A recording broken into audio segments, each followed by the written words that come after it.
I'm Deanna Fong, and I'm here again for a second installment of reading The Watery Part of the World with Gladys Maria Hindmarch. Last week, or 2 weeks ago now, I guess, we read The Hall. It's the first story. And then today she's going to be reading the second story in the book called The Nootka. Would you like to set that up for us, Maria? Yeah, well, the Nootka was the name of the boat, the fictional name of the boat, and so it's just an introduction to many of the characters, many of the people who are on the boat, and were in port, and the stories of the stories for the whole trip for next trip have not arrived yet.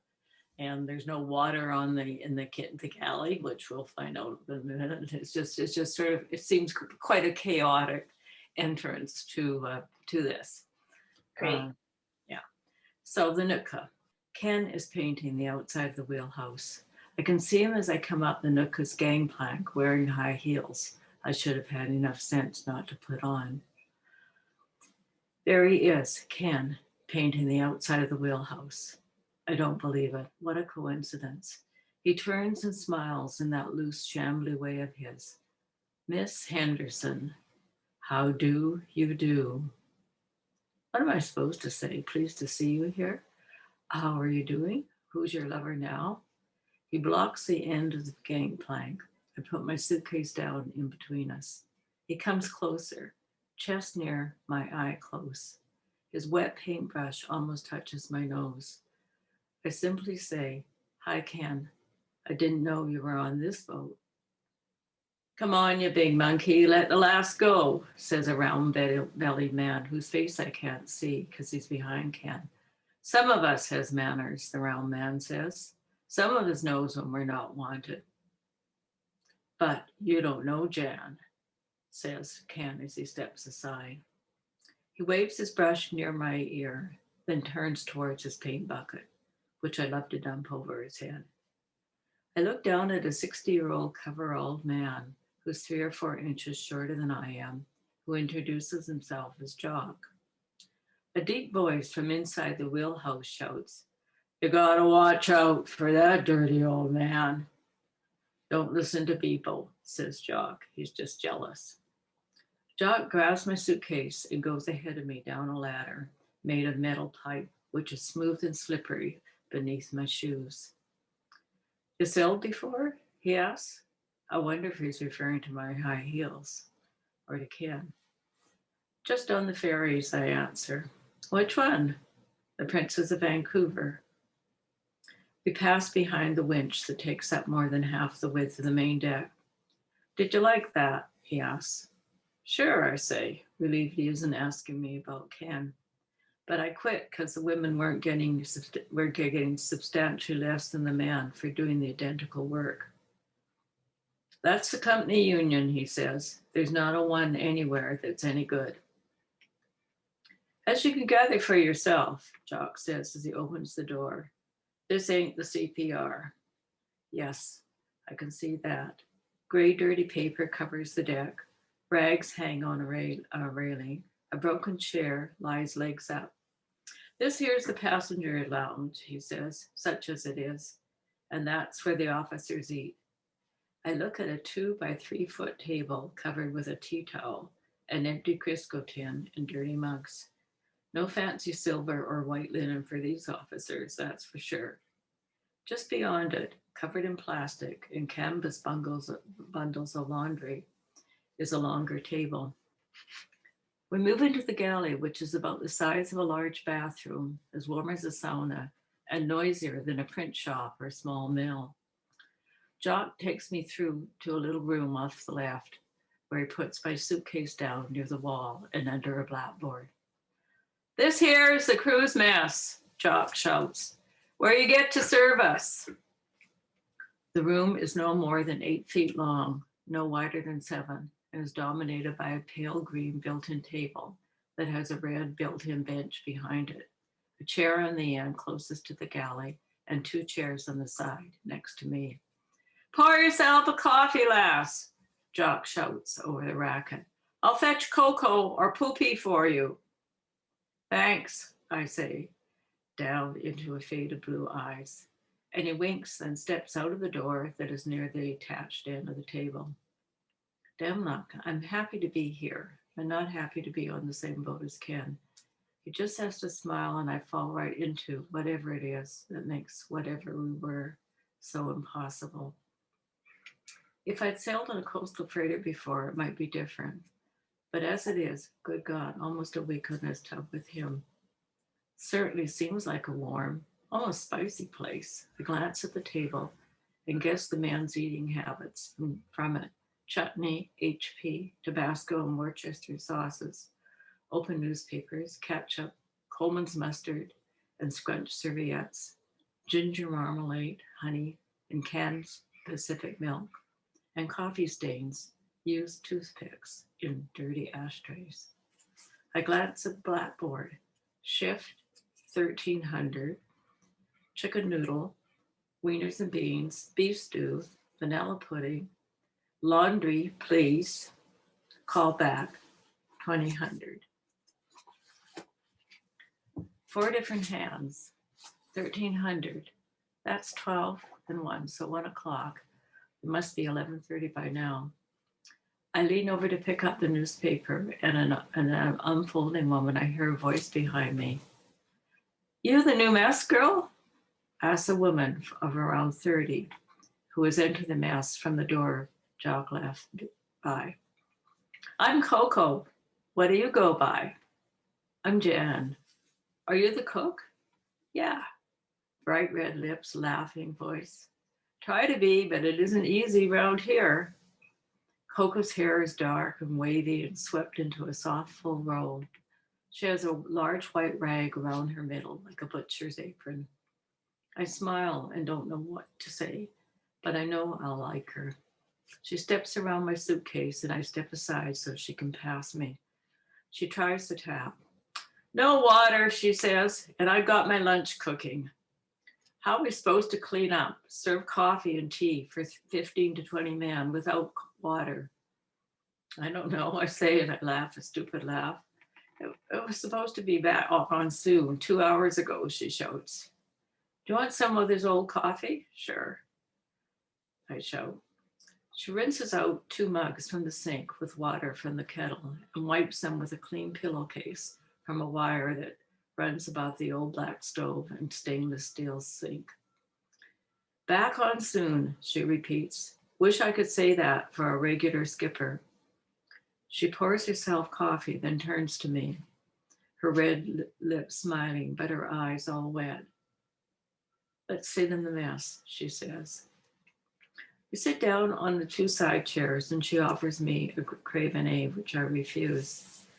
You're relieving Betty, she says, but she's in no condition to walk yet. She's as drunk as can be as in her cabin, which will be yours. And we want her to stay there until she can walk. Then the crew will help her off. Her lipstick goes round the filter tip of her cigarette, and I can see her deciding whether to say more or not. Something else wrong? I ask. Certainly is, she says. The company has suspended the skipper because Betty was caught naked this morning, crawling up to his cabin, even after some guys had packed her down to her own. He might never be allowed back.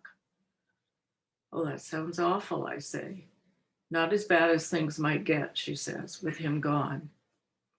Her expression goes soft for a moment, and I wonder if she has ever slept with him. Got different shoes, she says to me. I nod. Best to put them on now before you hurt yourself.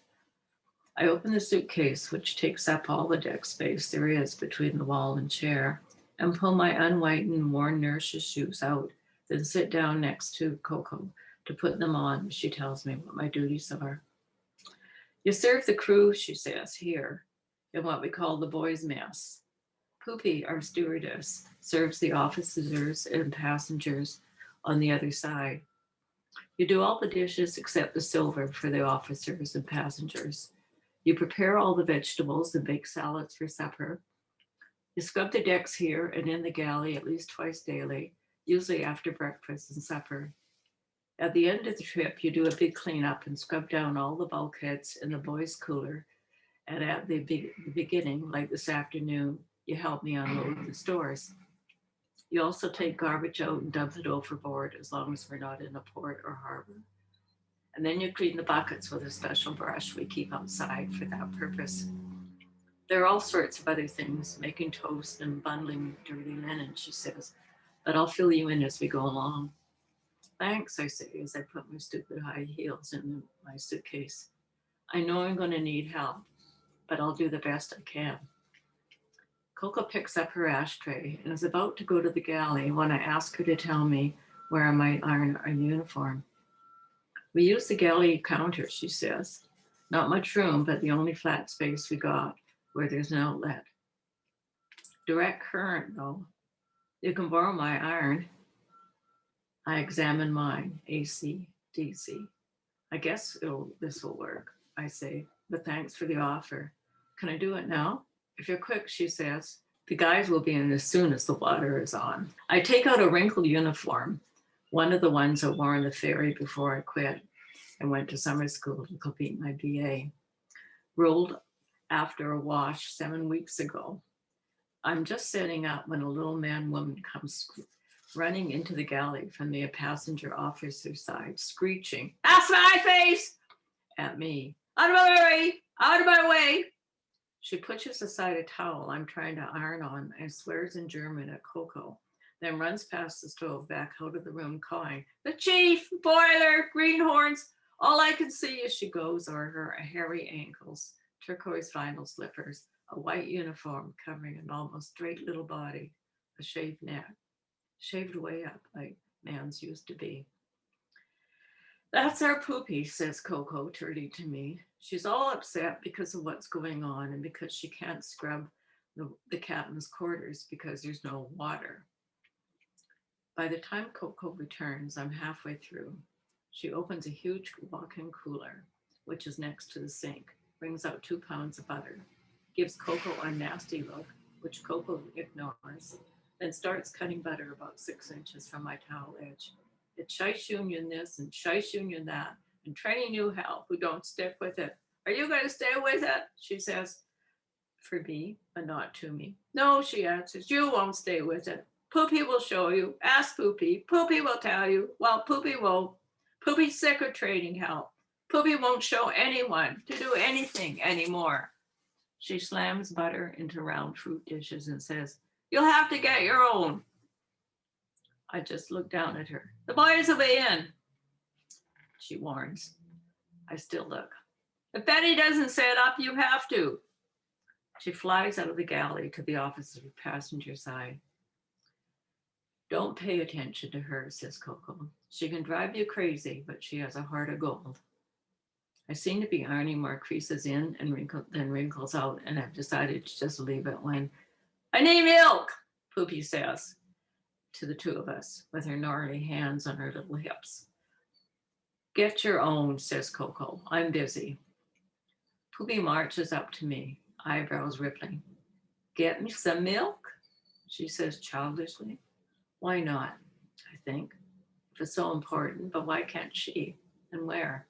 I go toward the walk-in cooler without saying anything. She tugs my blouse. "Not there." "Not there, the boys' fridge." She points me to the mess, then stands on the door sill, feet in galley, body leaning over to see and direct. I open the little cooler that is above the bench and behind the end chair. I pull out a glass jug. "Not that one, the enamel." So I move jars of water and cans of juices out of the way and pull out the jug she wants. She nods yes, but when I get over to her, she snatches it. No thank you, no smile, just a cold grab. Coco takes no notice, keeps her back turned, fills the kettle. I wait until Poopy's out of the galley to ask what that's all about. "She's not allowed in the mess," says Coco. "It has something to do with Betty and the crew and whose jug is whose. Just ignore it." "Two to follow, 1 bean up," the crow caws from the other side. "Two stew, 1 bean," repeats Coco. I wait for Coco to dish out the beans before I ask where I can change. Poopy runs in, elbows Coco over, ladles soup into 2 bowls, takes all 3 dishes out at once. Coco, where can I see? She doesn't have to do that. We both speak at once and laugh, and then I cross my legs and keep laughing and look at the arm, which seems so silly. And she looks at the tap, and we both look at each other and keep laughing. And a curly-headed young man walks in carrying a pail of water and laughs at us, laughing at him, looking at 2 beans, no dogs. Poopy calls, come on, you 2 magpies, get the food on, Bebo says, between laughs. He gives the pail to Coco and picks up my uniform, which is still on the counter. First tripper, he says to me, laughing as I follow him, laughing into the mess and giggle, yes, as he throws it back on the back of the chair. I'm Bebo, he says, and I laugh at his voice as he starts cleaning off the table. What a funny name. As I put jars away in the little wooden stand at the end of the table, he takes the mugs to the galley and comes back with a clean cloth, which he places around my middle. He yanks the ends in, makes a knot, gives me a damp dish rag to wipe the table with, and puts Silver down right after me. I spill the toothpicks from the salt shaker and keep on laughing. And he says, shake a leg, come on, come on. We get glasses out of the cooler, water jugs, 2 half empty, bread from the walk-in cooler placed on a saucer, heel up. Butter, cut some butter, he says. We're covering for Betty. Can't let her get canned too. Crackers in the cupboard, past the stove on the right. Get some more honey while you're there, he says. Hot, hot, Poopy caws as I run past her and we touch. Be more careful. On a ship, you gotta be more careful. I get the crackers and honey to Bebo, and 2 other men walk into the mess. Hal, who I met last week at the Empress, is one of them. And the other, who's cocky and has black hair, whistles. I can't whistle. Do a whistle. Get a load of that, he says to Hal and Bebo. Some run this is going to be. Jan, this is Lefty, says Hal. Hal looks at me direct, right in. I want to ask him about the fight and the guy who was hurt, but don't because something tells me not to right now. They sit down quickly. Hal on the outside near the door, Lefty on the inside of the bench, taking up half the table. Bebo on the end chair with his back to the cooler. Lefty bangs his elbows. Where's my food? He roars. What will you have? I ask. Give me some beans. At least you can't ruin them. Before I go into the galley, I take the other orders, which somehow perturbs him, but I can easily remember 3 orders at once. Soup, please, says Bebo. Packaged, isn't it? Yes. Okay, I'll take it. Tea only, please, says Hal. When I go back, bring back the overboiled beans and murky chicken noodle soup, Lefty asks the table at large, where's Betty? I hand Lefty his plate, and while he sniffs it, Bebo answers, piss-eyed, excuse my language, Jan. The lady is sleeping it off in her cabin. I go out to make Hal's tea, and when I return, he's making himself a peanut butter sandwich. Where are all the ashtrays? Asks Lefty. They're dirty, I say. As soon as there's water, I'll clean you one. When I come back from the waterless tap, Bebo says in a helpful tone, Jan, love, when you make tea, check to see the kettle's boiling, will you? See that? I go over and look at Hal's mug. The water is light green. Around the bag, it's slightly brown. Oh, I'm sorry, I say to him. I'll make you another. But Hal says, never mind. I didn't want it anyway. So Bebo reaches back without leaving his chair and opens the cooler and brings out the milk for Hal and himself. Jan, says Lefty, that's not our jug. Ours is the enamel. What's the difference, says Hal. There's a few seconds of no talk before Jock arrives, sits on the chair next to Hal, orders soup, me love, and then Bebo asks me for more bread. and Hal passed the salt shaker full of toothpicks to Lefty, who says he didn't know anyone could do that to beans. Then it's, why don't you sit down and rest your legs? You're entitled to a half-hour lunch, and just because these other women don't take it, there's no reason for you not to. It's in the contract, 1/2 hour, 30 minutes, come on. There's nothing you can do now till we're finished eating. They seem to want me to, so I ask Coco, who tells me there's not much I can do till the water comes on, and that she'll join us as soon as she's served the shore crew. I slide behind Bebo and onto the bench next to Lefty and place my feet on Bebo's chair rungs. So while Coco stands over her hot stove and Poopy runs back and forth through the galley slapping instant pudding into fruit dishes, I sit with the man and drink apple juice. Hal offers me a Players, which I refuse. I know I should be working, yet there's nothing I can do. I feel stupid. I don't belong here. I feel better in the galley, just talking with Coco, but I be in Poopy's way. I wait till Lefty finishes telling them something funny he saw on the shore, then excuse myself. Lefty grabs me by the end of the cloth about my waist and pulls. I push his arm. It's hard, harder than any man's I've ever felt before. I try not to hit the porthole with my head. Duck. Push Lefty forcefully. Right then, Ken walks in.